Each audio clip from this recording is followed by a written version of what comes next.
Assalamualaikum warahmatullahi wabarakatuh. Tabi pun, pada kesempatan hari ini saya akan mempresentasikan laporan hasil evaluasi pada mata kuliah Asesmen Pendidikan IPS. Sebelumnya perkenalkan, nama saya Bima Saputra, NPM 2423031001.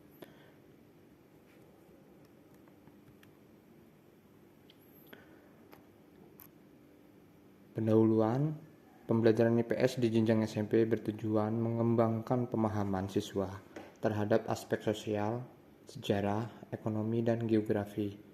Untuk memastikan efektivitas pembelajaran, diperlukan evaluasi yang terukur dan tepat sasaran. Salah satu bentuk evaluasi yang umum digunakan adalah soal pilihan ganda, karena mampu mengukur aspek kognitif secara objektif, serta memudahkan analisis hasil belajar secara sistematis dan cepat. Laporan evaluasi ini dilakukan pada hari Senin 26 Mei 2025 di kelas 71 SMP Negeri 22 Bandar Lampung dengan melibatkan 32 siswa sebagai sampel penelitian. Siswa nanti dimintakan mengerjakan soal pilihan ganda sebanyak 20 butir soal yang disusun berdasarkan capaian pembelajaran fase D kurikulum Merdeka. Tes ini diberikan secara digital melalui platform Google Form untuk mendukung efisiensi pelaksanaan dan pengolahan data. Hasil evaluasi kemudian dianalisis untuk mengukur kualitas butir soal dan memberikan umpan balik terhadap proses pembelajaran. Deskripsi umum, instrumen ditunjukkan untuk mengukur aspek pengetahuan siswa dengan menggunakan 20 butir soal pilihan ganda. Yang kedua, diujikan pada 32 siswa kelas 7 SMP Negeri 22 Bandar Lampung. Sebelum diujikan, guru membagikan kisi-kisi materi soal tes untuk dipelajari siswa. Kemudian yang ketiga, materi dalam kisi-kisi dan butir soal berkesesuaian dengan capaian pembelajaran dan tujuan pembelajaran pada kurikulum Merdeka yang meliputi materi kondisi geografis, interaksi sosial, norma sosial, dan kehidupan masa praaksara. Tujuan evaluasi ada 3. Yang pertama itu untuk mengetahui efektivitas instrumen dan mengukur aspek pengetahuan kognitif siswa dengan melakukan penyekoran yang objektif. Yang kedua, melakukan pengujian dengan melihat beberapa kategori seperti kelayakan butir soal dan kualitas pengecoh. Kemudian yang ketiga, melakukan pengukuran dengan uji reliabilitas dan uji validitas terhadap instrumen evaluasi. Metode yang saya gunakan dalam menyusun laporan yaitu pendekatan kuantitatif deskriptif. Model kuantitatif ini saya gunakan sesuai untuk penelitian yang tidak melibatkan perlakuan atau manipulasi variabel, tetapi lebih menekankan pada pengumpulan dan pengolahan data untuk menjelaskan fenomena yang terjadi secara alamiah. Sumber data dalam penelitian ini diperoleh melalui pelaksanaan evaluasi pembelajaran menggunakan 20 butir soal pilihan ganda yang diujikan kepada 30 siswa kelas 71 SMP Negeri 22 Bandar Lampung. Evaluasi menggunakan platform Google Form untuk mempermudah pengumpulan dan rekapitulasi data. Data hasil tes kemudian dianalisis secara kuantitatif dengan menghitung tingkat kesukaran daya pembeda setiap butir soal, menguji validitas melalui korelasi Pearson antara skor butir dengan skor total, serta reliabilitas menggunakan teknik speed half yang dianalisis dengan membandingkan skor soal ganjil dan genap. Adapun aplikasi yang saya gunakan yaitu menggunakan Anates pilihan ganda.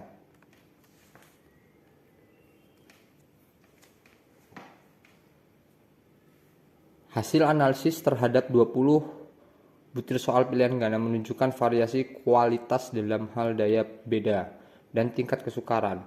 Berdasarkan hasil perhitungan terdapat 9 soal yang dikategorikan layak karena memiliki daya beda minimal cukup dan tingkat kesukaran berada dalam kategori sedang hingga mudah. Sementara itu, 2 soal berada dalam kategori perlu sekali untuk direvisi karena daya beda tergolong cukup namun masih dapat diperbaiki. Sedangkan sisanya sebanyak 9 soal dinyatakan tidak layak untuk digunakan karena memiliki daya beda yang sangat rendah bahkan negatif, serta sebagian tergolong terlalu mudah.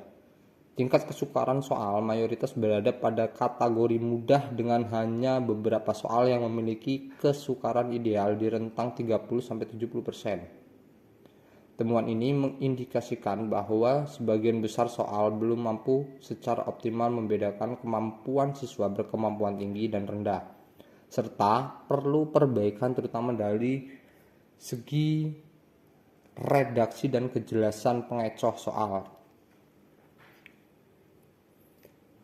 Hasil yang kedua yaitu uji reliabilitas dan uji validitas. Uji reliabilitas dengan metode split half menunjukkan bahwa skor soal ganjil dan genap relatif seimbang. Ini mengindikasikan adanya konsistensi internal instrumen yang cukup baik, meskipun belum dihitung koefisien menurut Spearborn. Pola data menunjukkan potensi reliabilitas yang stabil, sementara itu uji validitas menggunakan korelasi persen menunjukkan bahwa hanya 5 dari 20 soal yang valid secara signifikan, sedangkan sisanya memiliki korelasi rendah bahkan negatif. Hasil ini menandakan bahwa sebagian besar soal belum mewakili konstruk tes secara optimal dan memerlukan revisi berkala untuk meningkatkan kualitas instrumen soal evaluasi. Pembahasan. Hasil analisis menunjukkan bahwa kualitas butir soal pilihan ganda dalam evaluasi pembelajaran IPS masih perlu ditingkatkan lagi. Sebanyak 45% soal dinyatakan tidak layak karena memiliki daya beda rendah atau negatif, yang mengindikasikan bahwa soal tersebut gagal membedakan siswa yang menguasai materi dengan yang belum. Di sisi lain, tingkat kesukaran soal didominasi kategori mudah, yang berisiko membuat evaluasi kurang menantang dan tidak mencerminkan kemampuan berpikir siswa sebagaimana tuntutan kurikulum merdeka. Meskipun uji reliabilitas secara deskriptif menunjukkan konsistensi antara skor ganjil dan genap, pengukuran lebih lanjut dengan rumus Spearman-Bond tetap diperlukan untuk memastikan kestabilan instrumen. Validitas soal juga tergolong rendah dengan hanya 25% soal yang memiliki korelasi signifikan terhadap skor total siswa. Ini menunjukkan bahwa sebagian besar soal belum selaras dengan konstruk tes. Selain itu, banyak pengecoh tidak berfungsi secara optimal karena tidak menarik siswa dari kelompok bawah atau justru menyesatkan siswa yang paham. Kondisi ini menunjukkan pentingnya perbaikan dalam penyusunan soal, mulai dari redaksi, kejelasan konteks, hingga desain pengecoh, agar instrumen evaluasi benar-benar mampu mengukur capaian belajar secara akurat dan bermakna. Rekomendasi dari hasil evaluasi yaitu yang pertama melakukan revisi secara berkala terhadap soal yang tidak layak, menyeimbangkan tingkat kesukaran soal, meningkatkan validitas dan reliabilitas instrumen, merancang pengecoh secara lebih efektif, melakukan uji coba soal secara terbatas, menggunakan hasil analisis sebagai dasar peningkatan pembelajaran. Ini merupakan dokumentasi yang saya abadikan ketika proses evaluasi berlangsung. Terlihat beberapa siswa fokus dalam mengerjakan ujian atau mengerjakan soal tes. Kesimpulannya, berdasarkan hasil analisis terhadap butir soal pilihan ganda dalam evaluasi pembelajaran IPS, dapat disimpulkan bahwa kualitas instrumen secara umum masih perlu ditingkatkan kembali. Meskipun proses pelaksanaan evaluasi berjalan dengan lancar dan efisien, hanya sebagian soal yang memenuhi kriteria kelayakan baik dari segi daya pembeda, tingkat kesukaran, validitas, maupun reliabilitas. Temuan ini menegaskan pentingnya perbaikan secara sistematis dalam penyusunan dan analisis soal agar instrumen evaluasi benar-benar mampu mencerminkan kompetensi siswa secara objektif dan akurat, serta mendukung pencapaian tujuan pembelajaran sesuai prinsip kurikulum merdeka.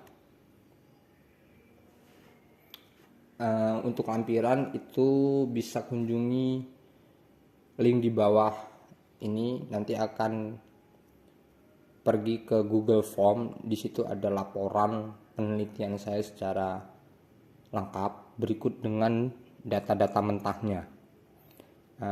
Demikian presentasi asesmen saya akhiri. Wabillahi taufiq walhidayah. Wassalamualaikum warahmatullahi wabarakatuh.